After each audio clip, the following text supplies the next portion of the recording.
Welcome! What a beautiful day. Blue sky and sunny, and it's finally getting summer in Denmark. So I set up my table in the garden. I love to work outside. And today we're gonna talk about glazes. And more specifically, ash glazes. So let's move on with it.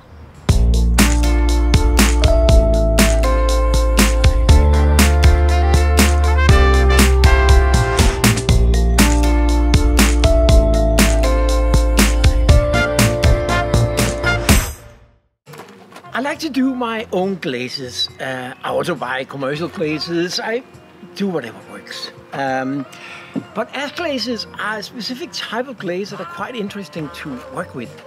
Not the least because they are more like organic, natural components only. But where do you get the ash from? So far I've been using ashes from my fireplace in the house. So like normal dried firewood, whatever I fire there, usually oak or pine. And that turned out quite nice. But as you also know, I do a lot of pitfire. And when you do pitfire, you're always left with this layer of ashes and wood left over. And I thought, why not use that for ash glazes? I actually never seen anyone do it before. The thing about ash glazes is that the chemical compound of the ashes are very different depending if it's oak or it's straw or it's whatever type of material that is burned. The ashes, of course, are different. So I'm thinking the pit-fired ashes, they may contain some colorants leftovers and maybe some copper, maybe some, I don't know, there could be something interesting there that will create interesting colors. So basically I will take this, this is from my last pit fire. I just emptied all the ashes, and as you see there's lots of wood left over, some wire there, and there's a nail here. So the first thing we need to do is that we need to fill it. Next we will mix the glaze. You can mix ash glazes in many ways. Depends on what temperature you're gonna fire it to, how runny, how shiny, how matte, whatever you want it. But there's some very simple ways of doing it as a starting point. The first ash glazes I did was 1/3 ash, 1/3 Nepheline Syenite, and 1/3 quartz or silica. That's very simple. Some people also use cornice stone instead of the Nepheline Syenite. It's a little more expensive, but not so much. Some people go 40-40-20 with 20% on the quartz. Again, I mean, I can't give you exact numbers for this because it will greatly depend on the ash. But the first thing you need to do in any case is you need to clean it up, because of course you don't want big pieces like that in your glaze. And to do that, I have a bucket and I have my Siev. And then we're just basically gonna clean it up. There's a couple of things here. First of all, the ashes is sort of toxic in a way. So you don't want to breathe it in. You don't want to get it in your eyes. You don't want to get too much on your hands because it makes them dry and it's just not very nice. So you wanna have some protection. I use a mask and I use some glasses, and I forgot to bring the gloves. So I'm just gonna go and get that.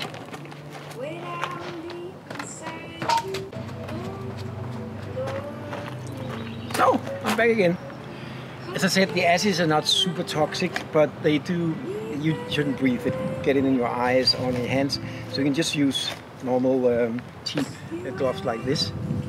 I use these one-timers. It's just very convenient. And now I'm gonna put the mask on, so it's probably gonna be a little more difficult to hear what I say. I hope it's okay.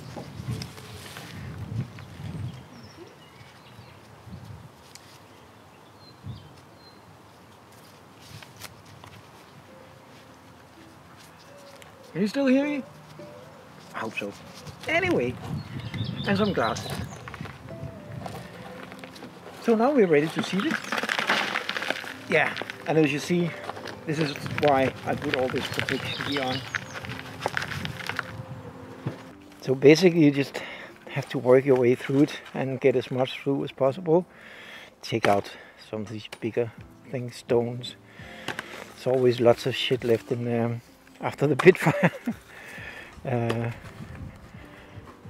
Just try and push it through. As you see, it actually gone through here, so I'm just gonna try and massage it a little more.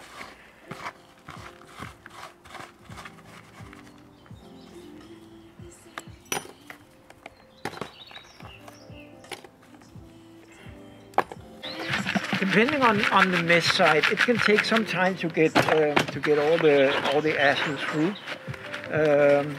Depending on how big pieces you have. But take your time. As long as you're protected, it's okay. Some people also wash the glaze, and the process of washing the ashes. The process of washing the ashes is where you put water in it, and then you take out the excess water, and then you get this washed ash. So you wash out some of the compounds in it. I haven't seen a great improvement doing that, so I don't do it. It does make it a little less toxic. Maybe people like to work with it that way. I don't use, but yeah, it's an option. You can decide. So now I'm just gonna go through this, and as I said, it takes some time depending on the mesh. Maybe you want to start out with a bigger mesh and work your way through it. I should have done that with this because it's going a little bit slow. So I went to the kitchen and I took this normal kitchen sieve. It's a lot more coarse, of course, very high mesh, very low mesh. And I'm gonna use that to do like the initial seeing in here. And as you see, this will go much faster. What you're left with is of course too coarse, but then at least you can take out all the bigger chunks and stone and nails and whatever I put in there.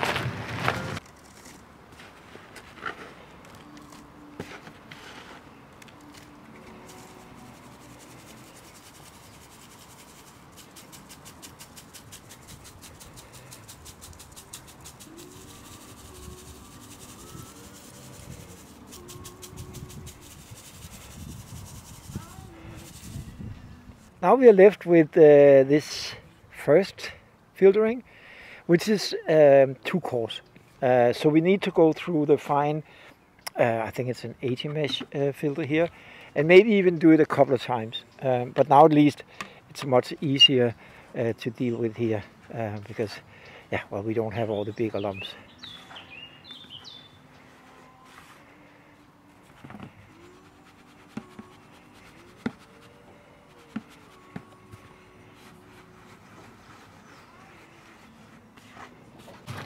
If it's difficult to get through the sieve, as it is in my case, you can use this dishwasher brush.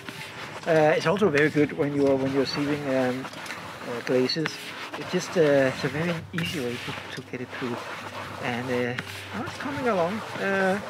It does take some time. Have to pass through all these little holes in the sieve, so be patient.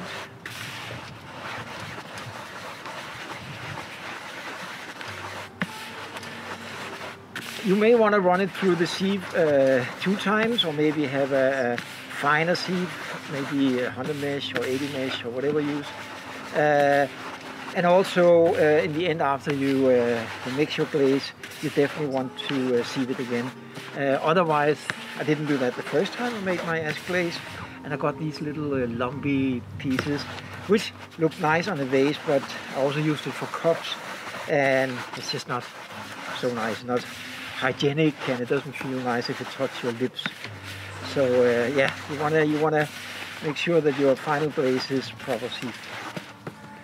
Now I'm left with this, and you may think, isn't that ashes too? And I guess it sort of is, but it won't pass through this mesh, and it's a good indication that it's too coarse. So I'm gonna throw this out. I'm just gonna use the very fine particles. In my experience, that gives the best ash glaze. So what we're left with here after this first sieve is something very, very fine. It's almost like talcum powder or something. It's very, very fine.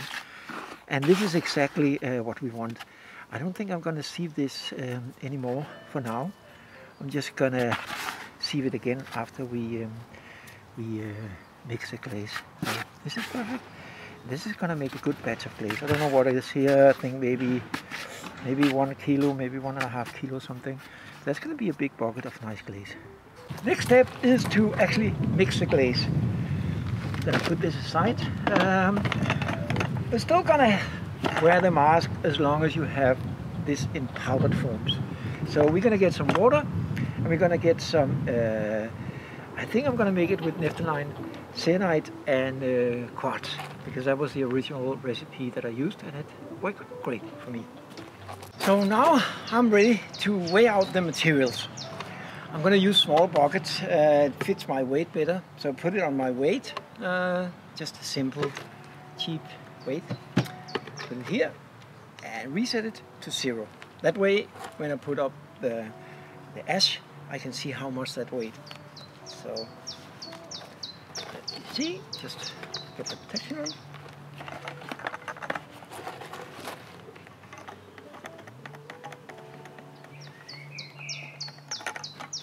So, there's 575 grams in this. I don't know, there's some small threads in there. Anyway, that will be filtered out. So 575. So that's the key. And as I'm using a very simple recipe where it's 1/3 of each of the components, I'll just take the next. This is my Nepheline Syenite.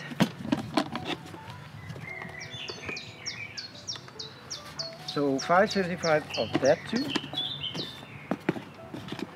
And it's by weight, so not by volume.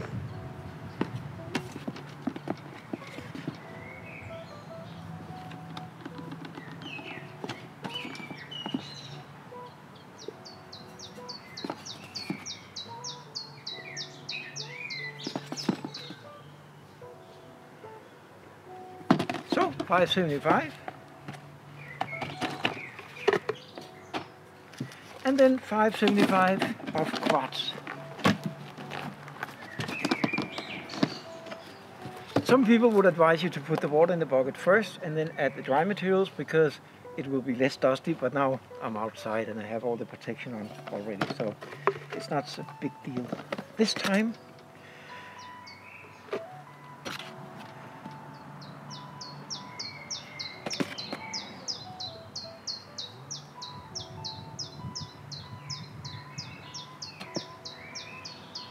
And as you notice when you weigh out materials, goes for any kind of glaze, you'll see that the weight are very different. Quartz is a stone, so it's very heavy, so it takes on much less space than the ashes. So now we have 1/3 Nepheline Syenite, 1/3 ashes from my wood fire, and 1/3 quartz. Then we're just gonna add water to it, and how much water? Well, I would say usually about the same as you just added dry materials, but I mean, you have to get a feel for it. Some potters just stick their finger in to see how it floats over it. Some people use hydrometers, some people use specific gravity. The specific gravity is probably the most accurate way of doing it. And in that case, I would probably aim for something like 142, 143, maybe in that range. So now I'm just going to pull some water in to begin with. I'm just going to steer this. And now, as you see, we get all this dust. But I'm protected and it's outside, so I'm just killing the birds or something.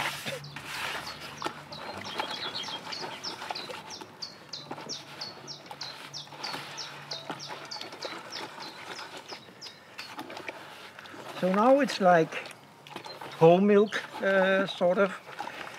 And I don't think I want to add any more water right now, because it's so much easier to add water and lower the specific gravity than it is to extract the water. I usually let it sit until the next day or something, until I adjust it and sieve it again. and then it's time to test it. So I think it's enough for today. So I'm just going to leave that overnight, and tomorrow I will mix it up. I usually use this little blender. It's very nice because it really blends it together well. And then I will sieve it another time, and then we're ready to go. Now we are ready to, I am ready to use my new ash glaze. It has been settling for actually a couple of weeks now because I had other things I needed to do. So it is ready, except I need to mix it up to the right specific gravity. So let's take a look at that. As you can see, the glaze is way too thick, but that's okay. In order for the materials to sort of settle, it's fine to keep it thick. It is, as I said, much easier to add more water than it is to remove it. So we're going to add some more water to begin with, just a little more, so it becomes floating. It's almost like whipped cream or something now. We need to be a little more fluid, so then we can sieve it. And then only after it has been sieved, and there's a few more grains left, probably from the ashes. When we get rid of that, we can start measuring the specific gravity. So I'm just going to add some water, and as I'm not going to add so much, I'm not going to measure it. I'm just going to add and stir it around. It's still very thick.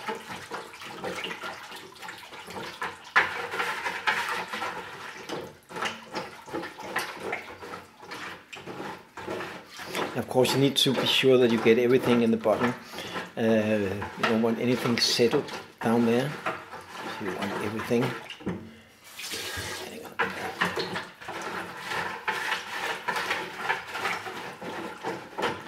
I think this is good enough for sieving. So let's go ahead with that. I use a 60 mesh sieve for this. You could probably also use an 80 mesh, but this is the best, bigger one I have. It fits perfectly in my bucket. Just make sure that it is, of course, completely clean. I don't want anything in there. And then basically just kind of pour the glaze into this.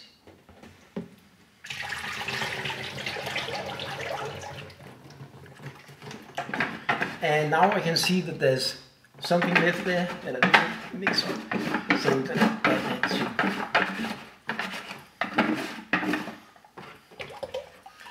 And maybe you would even need this scraper. I have one here, this one.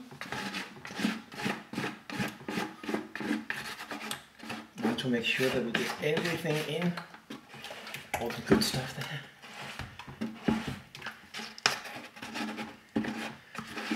This sort of glaze, I mean, if you work with glazes, you probably know that some glazes settle in a terrible way. It almost becomes like stone. For most glazes, you can avoid this if you have enough clay material in it. Like you can add, typically I add 2% bentonite. But for this sort of glaze, with the mix I'm using here, it's actually not necessary. It doesn't settle so bad. So now we have it filled up. But now we need to get it through the sieve because it doesn't go through by itself. For that, I found that a, what do you call it, dishwasher brush is actually what works the best. You can just, because that's going to pressure it through without adding too much pressure to the sieve. And so just scraping it around like this, it actually does the job. And you can hear, if you listen, that it's running through the sieve. So it's a good sign.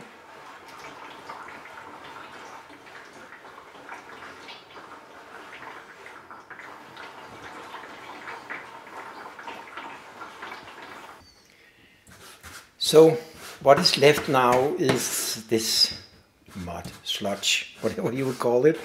But it's impossible to get through the sieve. And that's fine. We're just going to throw that out.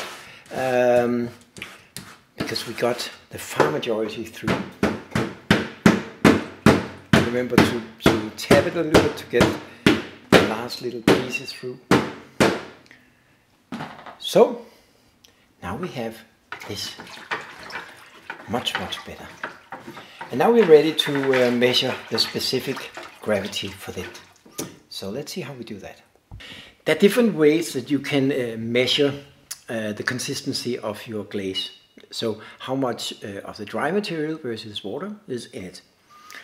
Some potters just use their finger, put it in, and they have good enough experience to do that. Some potters use hydrometers, but the problem with hydrometers is that it doesn't always take into account the viscosity of the fluid. Specific gravity is the most accurate way of doing it. And you can get advanced instruments to do that, but you can actually do it in a very simple way. I'm going to show you.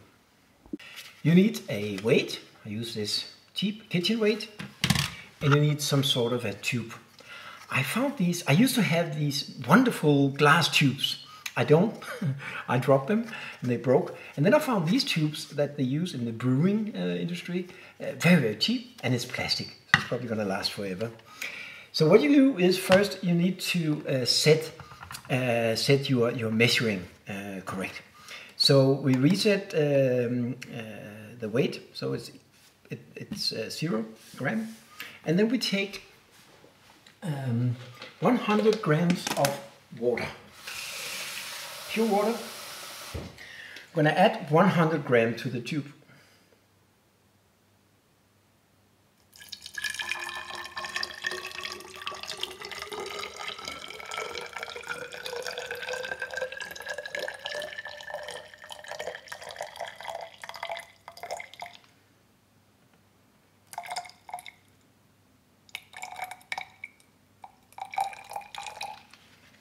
Oops, that was a little bit too much. It's important that you're very accurate with this. That was a little too little. Just a few more drops.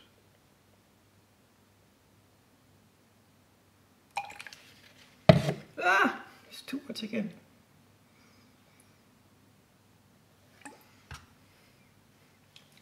Now we have it. Exactly 100 grams. Now we need to mark up where that 100 grams of water goes to. I bought deliberately a 200 milliliter tube because that makes it easy. So we're going to take, I'm just going to use blue tape. You could also use a marker or something. But again, this needs to be as precise as it can possibly get.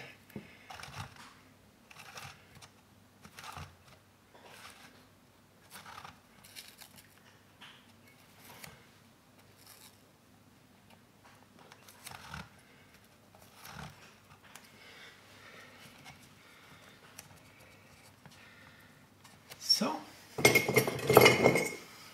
I will cut this off. There we go. So now we have a measurement tool for specific gravity. Next step is to measure the glaze. What the specific gravity for your glaze should be is a question of the type of glaze. So for this one, is it a grand new sort of ashes? I don't know for sure what it should be like. But I would typically, for a new glaze like this, aim for something like 1.45. So specific gravity of 1.45. It could end up being better with 1.42 or 1.48, but it's probably in that range. So let's try and see what the glaze is like now. Before you measure your glaze, make sure that it's mixed well and then it's not settled. This glaze is not so bad with that, so it's actually really good. So let's move on and measure it. Before you start measuring, make sure that your weight scale is still on 0 with the empty tube. And now we have to pour up the glaze. And again, it's very important that you hit it as accurate as you possibly can.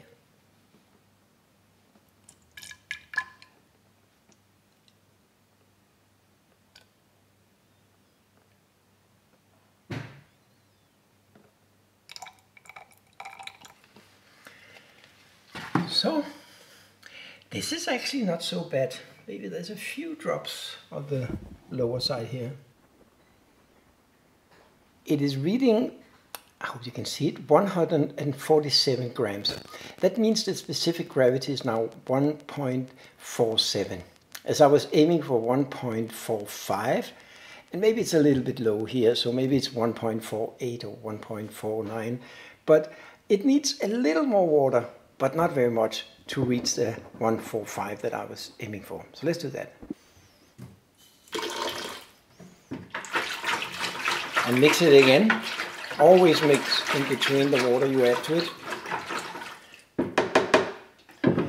And also make sure that you clean your glass. This one actually looks not completely okay.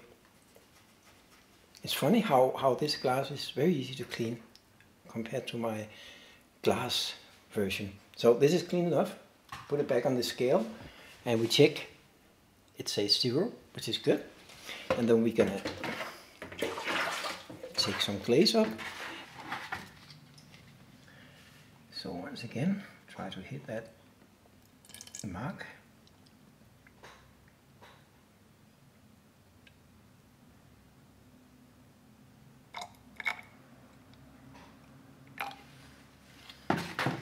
And now it's almost perfect.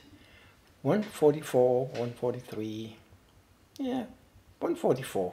So one less than I was aiming for, but 144 I think will work well. So now we're ready to glaze the pots with my new ash glaze. And what I'm preparing to do this first time is I have some bowls, some small bowls that I will use for this. And I will take some bowls and just give them pure ash glaze. But I also want to see how it mixes with some of my other favorite glazes. So I will use some of them where I double dip them with my normal glaze and ash glaze inside or outside. And some where I just put the ash glaze on the rim. Ash glazes have a tendency to run, which can be really, really beautiful. So I want to see how this goes. And of course I also want to see the color of the pure glaze. So that's why I do some pure dippings as well. I'm ready to glaze now. I actually already started with some of the spray glazed pots over there. Some bigger bowls are easy to spray. But since I'm doing a lot of tests this time, I have a lot of smaller bowls and some larger bowls that I want to try out with different combinations of my glazes. On top of the ash glaze, the new Pitfire ash glaze, I also have a new Temeko, and then I have my favorite floating blue and a white glaze. So I'm going to do some combinations with that. And to keep track of it, I made this paper. I urge you to do that, where I gave all the pots a number at the bottom, and then I wrote what the first layer, second layer, whether to put it on the rim and adding and stuff like that. So I'm going to combine the ash glaze. I will do some pots on their own, just with the ash glaze, but I will also do a few pots where I combine it with the Temeko or the floating blue. So that'll be interesting to see how that turns out. Now I'm done spraying the big bowls, and I want to try out both the Temeko, which is a new glaze to me, and of course my ash glaze on the rim of some of them. And I think it's just going to be 2 of them, and I think this one should stay because I gave that a lot of white, and this one I definitely need to do something with, and maybe, let me see, it's always a hard choice. I think it's going to be this one. So for this one, let me see what would be best for this one. I think I'm going to go with the ash glaze for this one. So for this I'm not going to spray because I just need to add something to the rim. So again, make sure that every time before you use the glaze you just stir it up a little bit. This glaze, and actually most of my glazes, but this ash glaze doesn't settle too bad. It's very easy to mix. And it doesn't settle fast, so that's why it's not very nice, and that's a quality in my mind when it comes to glazing. So let's see how it is to brush just a little bit on it. I'm just thinking of something like this. Maybe let it drip a little bit. It'll be okay. It wasn't on purpose, but that's what happens when you do it like this.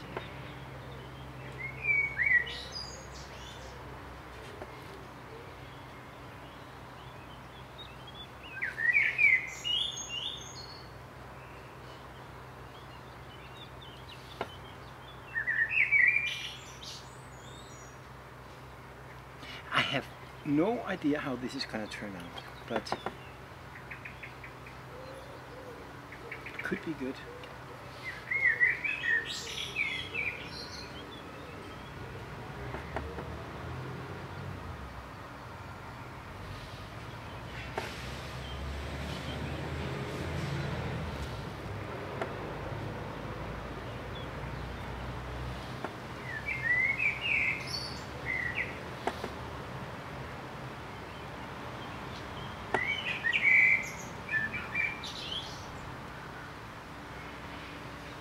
I think that's good. Better show to you here. So I gave it on the rim and I let it drip down a little bit, and I think that's going to be good. Maybe a little more on this side. Let me see.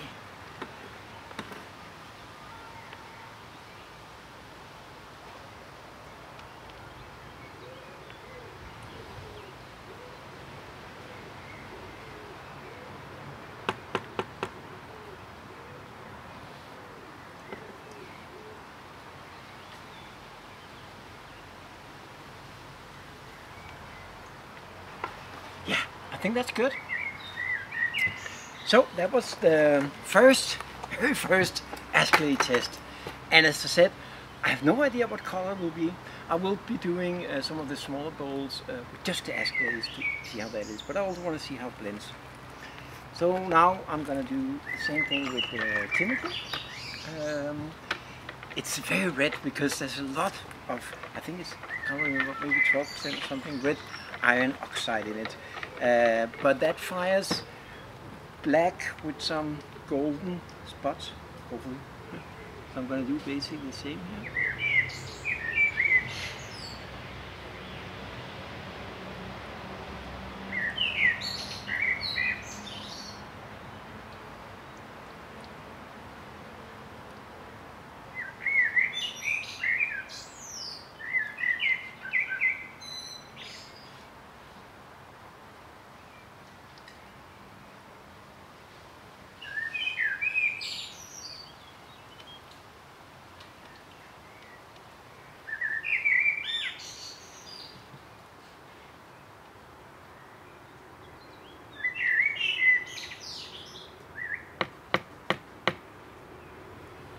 Wow, this actually looks very dramatic. I'm just gonna let it dry a little bit before I move it around too much. But I think you get the idea. It does look very bloody, but it's supposed to be sort of black, but maybe with some golden spots. It's called Timothy Gold. You can look it up at Glazes.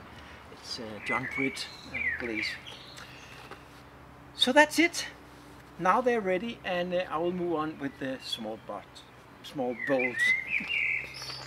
So now I added the ash glaze to 3 of the small bowls. One of them is pure ash glaze, and one of them is with the Timothy Gold on the rim, one with the floating blue on the rim, and another one with, yeah, there's 2 with floating blue, because one of them is a facet base or bowl, and the other one is just a normal round bowl.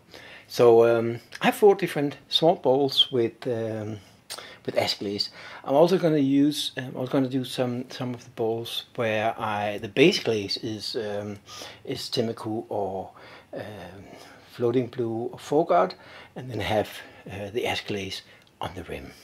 I'm going to do all sorts of combinations. I written it all down, so I hope I will remember. When I try out new glazes, I'm also very careful when always very careful when I pack the kiln. So I put these little bricks, I showed them to you before, of insulating fire bricks that are cut up into these little bricks underneath everything that I don't know how it will react. The floating blue and the white glaze and those glazes, I know how it works, and they don't run for me. But the ash glaze, they can run terribly. And I don't know about the Timothy. So I always protect my kiln. It's much easier than it is to clean the kiln shelves afterwards. And here are some more variations with the floating blue and the Timuku and some white inside and all sorts of interesting experiments. At least I hope some of them will turn out nice. Now the kiln is full and ready to fire. I'm just going to leave it a few more minutes to be sure that everything is dry. Although the glazing program I have is very slow for the first 3 hours, so even if there's a little bit of moist left, it should be fine. Look at all those variations. It's interesting. Now it's just a couple of days of wait. I think it's about, I don't know, 10 hours or something the fire takes, but then it takes another 12-15 hours before it cools down enough for me to open it. So that will be Wednesday today, so maybe Thursday late night or Friday morning. I'll see. Good morning. It is Friday morning. It's a terrible wait. The kiln was almost cold enough last night, Thursday night, but not quite. It was, I think, 180 degrees, and which is too much to open it. So I decided to sleep, and I woke up very early. And now it's time to see how all the glazes turned out. I must admit that I actually did have a peak view because it was 60 something in the morning, and yeah, maybe 70. So I put something under the lid to get a little more air now. It's yeah, now it's about 60, so it's safe to open. So without any further ado, let's take a look.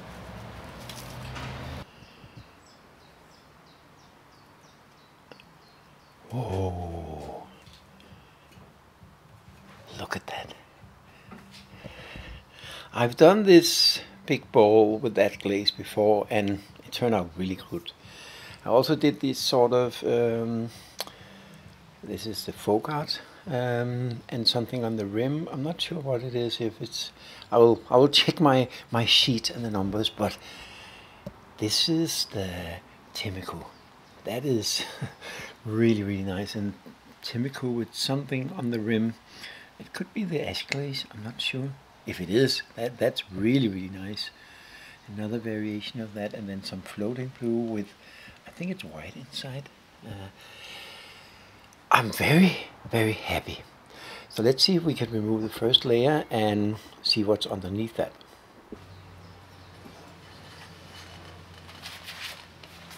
They look perfect. No running.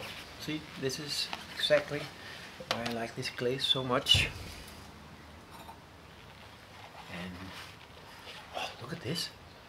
This is very interesting. I have to check again with my numbers what exactly it is. And also this is not running. And the colors of this, it's amazing. I'm sorry, but it is really, really good. And this one, I think this must be floating blue on top of Timuku. That's something. And this one is definitely floating blue. Maybe the other one was something else.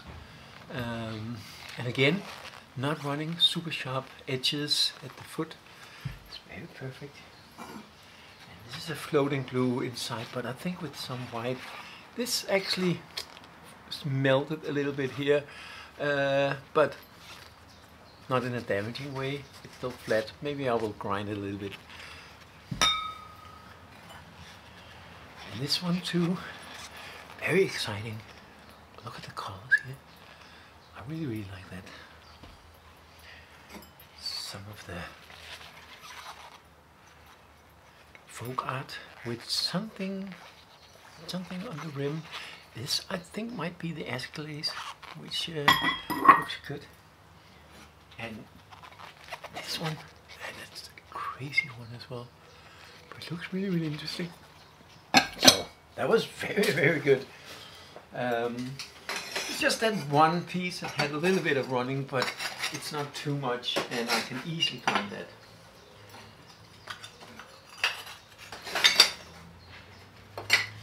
Now let's remove the next layer, or the next shelf, to see the next layer. Wow! Remember this? This was the bloody red. It was the I think the Timicu, but it made these beautiful dark running elements there, and all the other bowls are beautiful as well. And I'm gonna fall in love with that Timicu. That's it's a Timicu Gold. You can look it up on Glazes.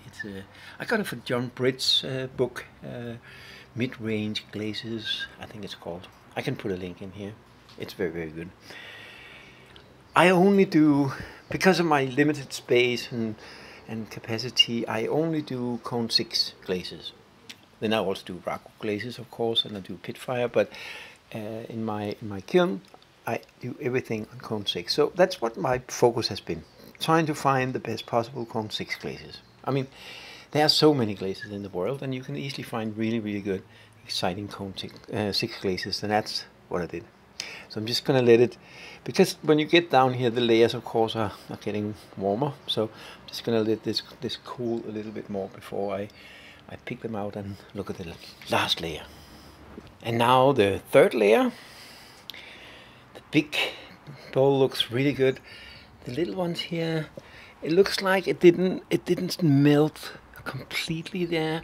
I think this may be the ash glazes, or the ash glaze. So maybe if it's on its own, it needs to be adjusted a little bit for cone 6. That might be true, but they still look interesting. So I'll have to take a closer look at that. Let's take a look. This is the bowl where I put ash glazes on the rim, and that looks good. It's not as dramatic as I was thinking it would be. And then there's some of the ash glazes here. I think maybe that it looks like I applied a little too much on the inside, because on the outside they look really good. But I'll take a closer look. All in all, I'm very happy. Most of these experiments turned out really well. It looks like the ash glaze may have been applied a little too thick inside, so it's running into the bottom of it. I need to be more careful with that. On the outside, it looks really interesting. I will have to get into the proper light and see the colors, because the colors does definitely look different than what my other ash glazes have been. So it's a good sign. I will clean up, I will take some pictures, and I'll add a few of them in the end of this video. And thank you for watching once again. I hope you enjoyed it and got inspired to do your own glazes. Next up, I have some more videos. I'm making one right now. It's been in a long making about pottery myth that I think will be pretty interesting. Anyway, if you like it, please subscribe, share, make a comment, click the bell symbol, or whatever you want. And I hope to see you soon again. Oh yeah, and I forgot. I just wanted to add a few comments on the results of my ash glaze. I think it turned out interesting, as expected. There's more colors in it. It's like a greenish, bluish kind of tone to it, and that's probably due to all the leftover from the Pitfire, some of the oxides and chemicals and other organic materials than just pure wood ash. So that was good. What was not so good is that at least in the pots where I put the ash glaze over the entire pot, it appeared to not melt out as well as I would have wanted. So maybe I need to try and lower the melting point of this glaze. I could probably do that with some boron-based frit like 31, 33, 34, sorry. Or maybe something else. I will have to consult some of my more chemically skilled friends. It could also just be because it was applied too thick.